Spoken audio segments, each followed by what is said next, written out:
today for a little bit of information about collecting books. Well, when I say a little bit of information, that could run for years basically, because it's such a wide-ranging subject, and it's also very personal, which is absolutely as it should be.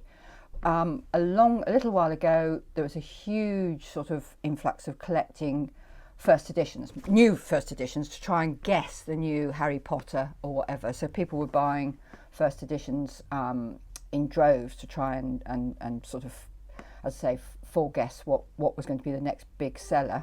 That seems to have died down now. I think it was mainly driven by sheer mercenary attitudes rather than any love of books per se.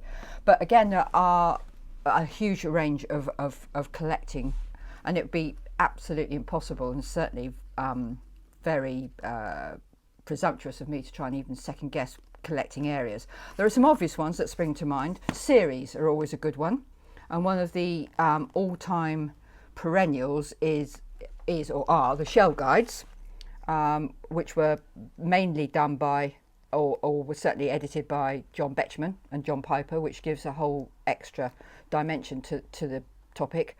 And again, because they are no longer published, it's a limited market, so you know exactly how many you need to get the whole series, as it were. It's not open-ended like a lot of the new stuff. These always command good value. They will never go out of fashion, even though a lot of the information now in them is obviously dated, but that adds a degree of charm, as it happens, because a lot of the stuff that is more recent since then hasn't been included in the new stuff, so the old stuff often gives snippets of information you wouldn't get in more relatively new stuff. So the shell guides I would certainly always recommend. The earlier the better. The first one, which was Cornwall, Betjeman's beloved Cornwall, I think was published in the 1930s and is now hugely popular, and that, surprisingly enough, came as a ring binder with a ring binding rather than the spine that you get now, but they're always a popular series. Likewise, I think we've mentioned before the dear old King Penguins, again a known number to collect, so you know exactly when you've got the whole series, no question about that. Again, King Penguins, very, very collectible, I think 80 plus in the end, but again mainly for the illustrations and more importantly the illustrators, you know, the likes of Edward Borden and Barbara Jones. So again, a very good series to collect. On a slightly lesser level and much more, I mean vast numbers, are the Everyman's Library, which is often quite surprising to people, but there are devoted Everyman library collectors out there who have literally come into my shop with a list with their missing numbers, because they're all numbered, so they come in here with their missing numbers, and I can tell you what, the euphoria if they find one of their missing numbers, it's, dare I say it, and this is probably to the detriment of Everyman's collectors and they might never come in the shop again, but it is very like train spotting in the old days when you collected the train numbers, and that's also very similar. So a much bigger range of stuff, but again, you know, a collectible area. And just briefly mentioning, you know, I've got lots, but the penguins, the original orange and green penguins, which I've mentioned before, in the same sort of category, the first 100, hugely collectible. But if you want to sort of go off the slight tangent, and what has now provided a really quite interesting and diverse range of collectibles, is if you collect the Man Booker Prize. I think it's not the Man Booker Prize anymore, bear with me, I apologise for that, I think it's something else, but it's sort of known, well anyway, the Booker Prize. So that again has proved to be a new sort of collecting area of collecting all the first editions of all the Booker Prize winners. Not as easy as it sounds. Some of the early ones are incredibly difficult. As you can see, it started in 1969.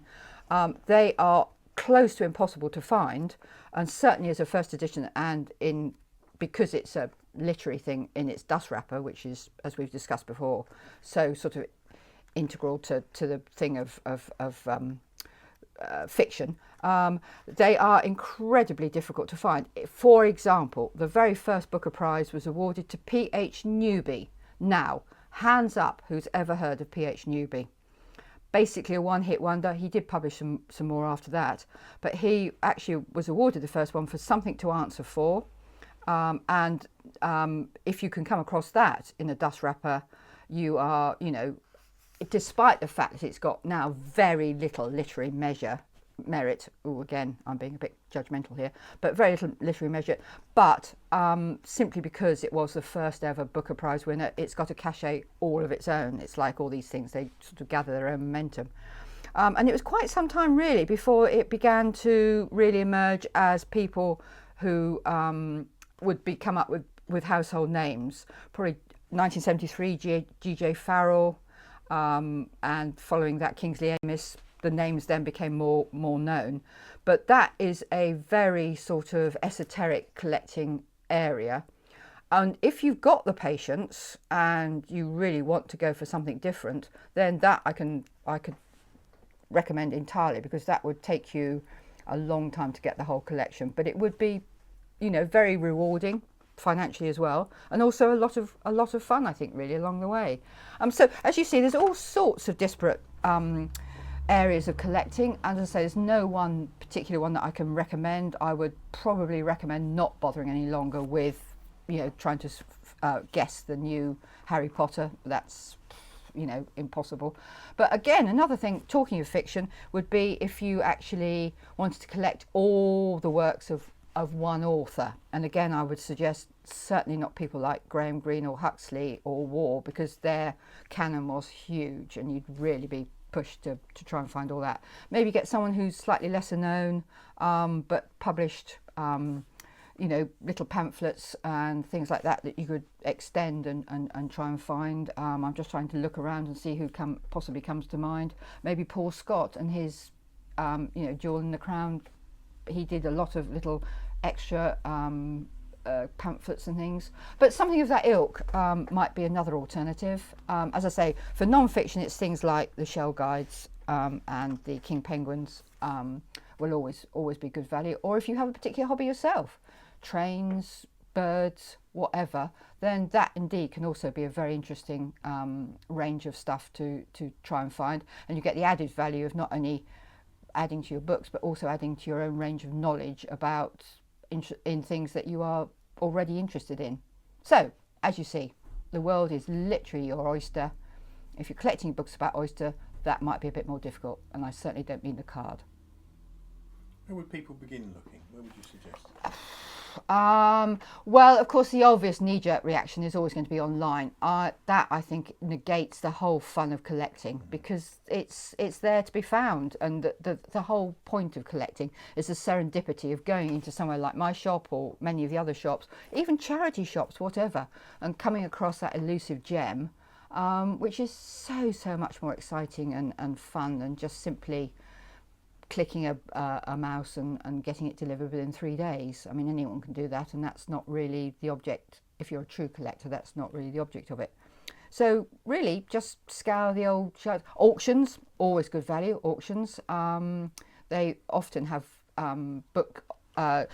collections of books that aren't necessarily in a book auction. They're just in a general auction, and you can often find, you know, crates of books that go for 10 quid, and who knows, there might be something lurking in there that might well fulfill your. So yeah, it's just a question mainly, if you don't want to go down the online route, then just it's a bit of the old legwork and footwork.